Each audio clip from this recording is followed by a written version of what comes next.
What I give people more than anything else, I think, is a lens through which they can see what they do day in, day out in a slightly different way. And that's critical because we all get so mired in the day-to-day that we forget there's a larger picture out there, a context within which all change happens. And my job is to give you a lens through which you can see that change. And as a result, do what you do a little differently to shape the future, to architect the future. And we always get taken by surprise, right? We look back from the future and say, how did we not see that coming? My job is to help you see that coming. One of the things that I love most about keynotes is the reaction I get from audiences afterwards, how they tell me that they could relate to it at an intimate level. And the reason for that is because I don't want to fly at 35,000 feet.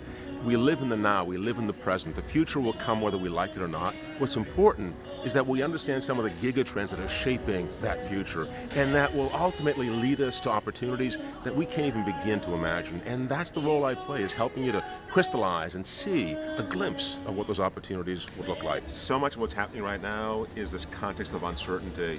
And part of what I hope to do is to give a sense of optimism around what the future looks like over the next 10 to 20 years.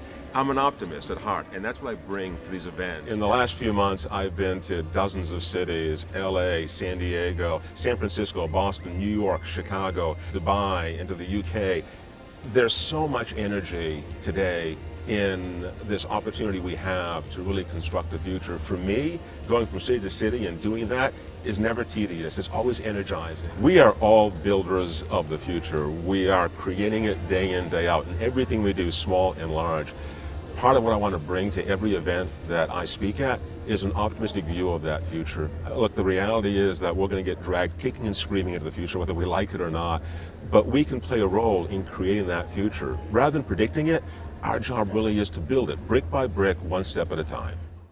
Thank you so much for having me. I've enjoyed it. I hope you have as well. Thank you.